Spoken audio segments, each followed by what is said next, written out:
मैं पहले सरकारी गोदी मीडिया से पहले एक असली गोदी मीडिया की बात कर दूं।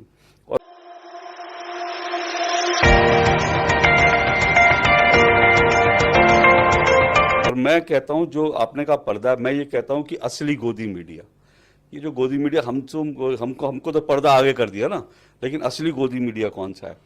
जिन सज्जन का ये नाम लेने से डर रहे थे, जिन चैनल को डरना नहीं चाहिए, ये कहना मेरा गलत होगा, प्रखर डरते तो नहीं है, लेकिन इन्होंने जो थोड़ी मर्यादा सहनशीलता दिखाई, मर्यादा दिखाई, मैं मर्यादा तोड़ देता हूँ। उन सज्जनों का नाम राजदीप सरदेसाई है, जिनके बारे में गोधरा का बात किया। अब मैं आपको बताता हूँ असली गोदी मीडिया कैसा होता है।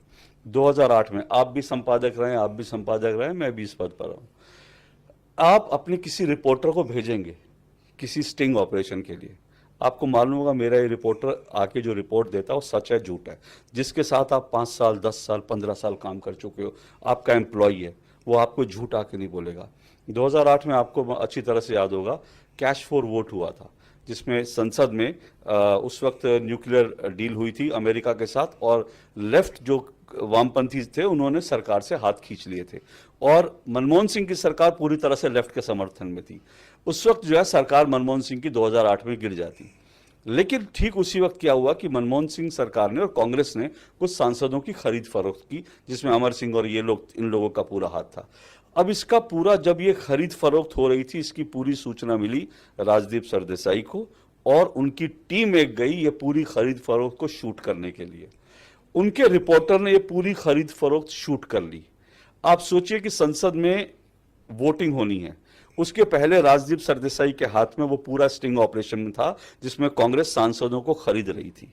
अगर वो स्टिंग ऑपरेशन चल जाता, वो सरकार 2008 में उसी दिन गिर जाती। 2014 तक वो सरकार कांग्रेस की रहती नहीं। 2009 आता नहीं, चुनाव नहीं आता, उसी दिन मनमोहन सिंह की सरकार गिर जाती, सांसदों को खरीद रही थी। लेकिन राजदीप सरदेसाई जी ने क्या कहा? उन्होंने कहा कि मैं पहले इसको चेक करूंगा, मैं अपने रिपोर्टर की रिपोर्ट चेक करूंगा, उसके बाद चलाऊंगा। और वो उस स्टिंग ऑपरेशन के ऊपर राजदीप सरदेसाई जो संपादक थे उस चैनल के, वो करीब 3-4 महीने तक उस स्टिंग ऑपरेशन पर बैठे रहे। उस दिन मनमोहन सिंह की सरकार बच गई, और ये जिस दिन मनमोहन सिंह की सरकार बची उसके 5 या 6 महीने बाद राजदीप सरदेसाई जी को पद्मश्री से नवाजा जाता है। असली गोदी मीडिया ये होता है, आप सरकार बचाते हैं, सरकार के लिए काम करते हैं, तुरंत आपको जो है पेमेंट हो जाती है। ये असली गोदी मीडिया और ये सीरियल ऑफेंडर है सर, ये सीरियल ऑफेंडर है। राजदीप सरदेसाई ने जो किसान आंदोलन था उसमें जो ट्रैक्टर से जो युवक की मौत हो गई दुर्घटना में, उसके लिए भी ट्वीट कर दिया कि पुलिस की गोली से मारा। तो ऐसा नहीं कि एक गलती करके पकड़ा गया और फिर आपने छोड़ दिया अपने कर्मों को, वो कर्म आए दिन झूठ बोलता है, आए दिन झूठ बोलते हैं।